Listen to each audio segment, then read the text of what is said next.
சரஸ், அவங்க அந்தஸ்துக்கு அவங்க நினைச்சாங்கன்னா பெரிய பெரிய கோடீஸ்வரர்கள் யாராவது ஒருத்தர் கல்யாணம் பண்ணிக்க முடியும். அதை விட்டுட்டு என்ன போய் சொல்றதுக்கு ரொம்ப கஷ்டமா இருக்கு சரஸ். ஏன் சரஸ் நீ இப்படி தப்பா பேசுற? நான் உங்களை தப்பா சொல்ல வரல தமிழ். வேற ஏதோ தப்பு நடந்திருக்கு. அவங்க ஏதோ குழப்பத்துல இருக்காங்கன்னு எனக்கு தோணுது. நீதான் குழப்பத்தை இந்த மாதிரிலாம் பேசிட்டு இருக்க. பொதுவா மாசமான பொண்ணுங்க தான் புருஷனோட நிறைய டைம் ஸ்பெண்ட் பண்ணணும்னு எதிர்பார்ப்பாங்க. நானும் என்னால முடிஞ்ச அளவுக்கு கூட நான் டைம் ஸ்பெண்ட் பண்றேன். அப்படி இல்லைன்னு உனக்கு தோணுதா?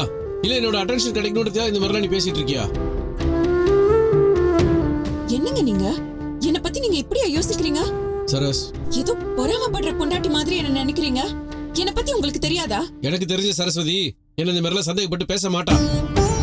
இந்த மாதிரி பேசுறப்போ என்னால வேற என்ன யோசிக்க முடியும்?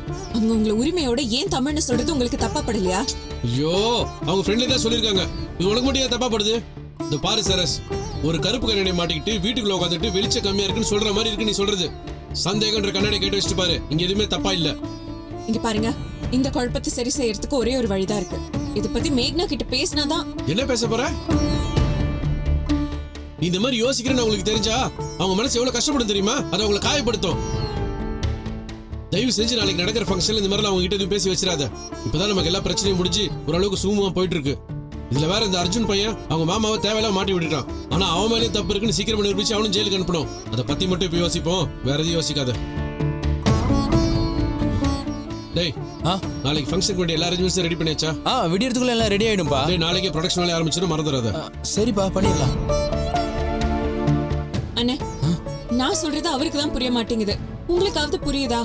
நான் நினைக்கிறதுல ஏதாவது தப்பு இருக்கா? மேக்னா இவர் மேல அதிகமாவே அக்கறை எடுத்துக்கிறாங்க. நான் இவரை சந்தேகப்படல. ஆனா அவங்களுக்கு ஏதோ ஒரு இன்டென்ஷன் இருக்கு. அது எதனாலன்னு தான் எனக்கு புரியல.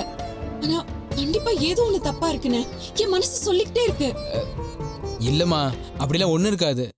இல்லண்ணே, இப்பவே இதை கேட்டு சரி பண்ணலன்னா பெரிய பிரச்சனையா வந்து வெடிக்குமோன்னு எனக்கு பயமா இருக்கு. அப்புறம் அதிகமா வருத்தப்பட போறதும் இவர்தான். அதை சொல்றதுக்கு தான் நானும் ட்ரை பண்றேன். இவர் என் பேச்சை கேட்கவே மாட்டேங்கிறாரு. எனக்கு பயமா இருக்குன்னு. நீங்களாவது அவருக்கு ஏதாவது சொல்லி புரிய வைங்கண்ணே. அம்மா, நீ தேவையில்லாம பயப்படாதம்மா. அப்படிலாம் எதுவும் இல்ல, எந்த குழப்பமும் இல்ல. நீ தான் தப்பா புரிஞ்சுக்கிட்டு இருக்க. நீ நினைக்கிற மாதிரி எதுவும் இல்லம்மா, நீ கவலைப்படாத.